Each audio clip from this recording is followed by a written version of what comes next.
দেবরাজ চক্রবর্তী অদিতি মুন্সির স্বামী গ্রেফতার হয়েছেন সদ্য গতকাল ঝাড়খণ্ড বা পুরুলিয়া কোনো একটি নির্দিষ্ট গোপন ডেরা থেকে। সেখান থেকে গ্রেফতার করে নিয়ে এসছে রাজ্য পুলিশ এবং তারপর তাকে আদালতে পেশ করা হলো। এবং আদালতে পেশ করার পর তাকে 6 দিনের পুলিশ কাস্টাডি দেওয়া হলো এবং প্রত্যাশিত ছিল যে দেবরাজ চক্রবর্তীকে যখন আদালতে তোলা হবে কিংবা আদালত থেকে বার করা হবে তখন তার ওপর ওই অ্যাজ ইউজুয়াল গত কয়েকদিন ধরে যা দেখছি, গত প্রায় 1.5 মাস ধরে যা দেখছি, ডিম ছোড়া হবে। ছুড়বেন যারা অভিযোগকারী, যারা বিভিন্নভাবে যন্ত্রণা পেয়েছেন এই মানুষগুলোর কাছে। কিন্তু এদিন ডিমটা ছোড়া হলো না। যিনি ডিমটা ছুঁড়তে গিয়েছিলেন তার ডিম কেড়ে নিল পুলিশ। বেশ করেছেন, এটাই দরকার। এই মুহূর্তে দাঁড়িয়ে ডিম সংস্কৃতির বিরুদ্ধে যাওয়াটাই দরকার।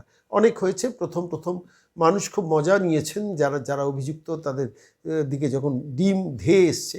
পরবর্তীকালে আমরা দেখেছি রাজ্যের মুখ্যমন্ত্রী শুভেন্দু অধিকারী, রাজ্য বিজেপি সভাপতি শ্রমিক ভট্টাচার্য, তারা বারবার বলেছেন ডিম ছোড়াটা ভারতবর্ষের সংস্কৃতি নয়। ডিম তারপর আদালতেও গেছে। ইতিমধ্যে কলকাতা হাইকোর্টে মামলা হয়েছে, সেখানে রাজ্য পুলিশের ডিজিকে হলফনামা দিতে বলেছেন সম্মানীয় ভারপ্রাপ্ত প্রধান বিচারপতি তপব্রত চক্রবর্তীর বেঞ্চ, এবং সমস্ত থানাগুলোকে ইনস্ট্রাকশন দিতে বলা হয়েছে এবং আদালত থেকে বলা হয়েছে যে সমস্ত জায়গায় একটা সোশ্যাল অ্যাওয়ারনেস করার চেষ্টা করুন। কল্যাণ বন্দ্যোপাধ্যায় তাদের বেজায় চটেছেন, বলেছেন এটা সোশ্যাল অ্যাওয়ারনেসের ব্যাপার কি, এটা পরিকল্পিতভাবে ডিম ছোড়া হচ্ছে। ডিমটা এখন বঙ্গ সংস্কৃতির রঙ্গরসিকতার পর্যায়ে পৌঁছে গেছে। কে কাকে ছুটছে, কতটা অভ্যর্থ টিপ হচ্ছে, টিপ ঠিক হচ্ছে কি না, মাথা যখন সরিয়ে নিচ্ছেন তখনও ডিমটা কিন্তু মাথাতেই গিয়ে লাগছে। কিভাবে লাগছে? তাহলে কি অনেক দিন ধরে ডিম ছোড়াটা প্র্যাকটিস করেছেন?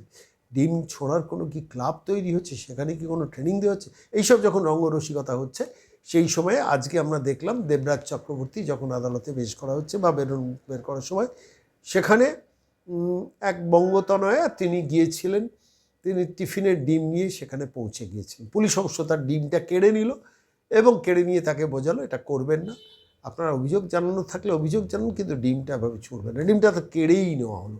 ভারী ইন্টারেস্টিং এই দৃশ্য। আমার মনে হলো আজকে খবরটা কি জানতেন, সেগমেন্টে দেখা উচিত। দি ওয়াল সম্প্রচার করেছে ভিডিওটা, সেখান থেকেই দেখাচ্ছি।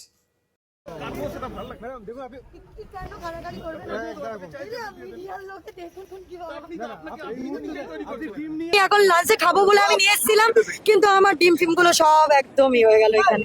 আমার আর খাওয়া হলো না, দুপুরে আমার কিছুই খাওয়া হলো না। এটা কি ঠিক? এই তো দিয়ে দিলাম।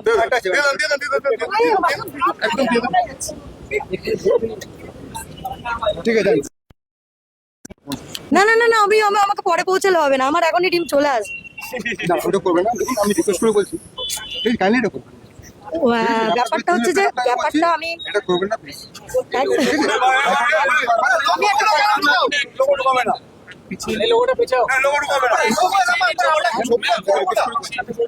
আপনি একদমই আপনার রিকোয়েস্ট আমাকে শুনতেই হবে, এটা তো না শুনে, কারণ আপনিও আমার মানে আমি যখন যাবো বা যাই তখন তো আপনিও আমাকে হেল্প করেন, তো আপনারা শুনতে হবে। এখনকার এইটুকু আমি রেখে নিচ্ছি, কিন্তু তারপরে কিন্তু আমি আর কিছু রাখতে পারবো না।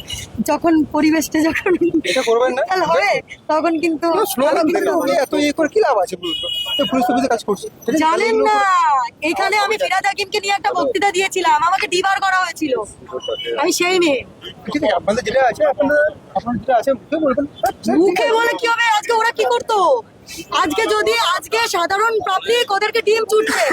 আজকে যদি টিএমসি যদি ক্ষমতায় আসতো, ওই 4 তারিখ রাত্রে কি বলেছিল অভিষেক বন্দ্যোপাধ্যায়?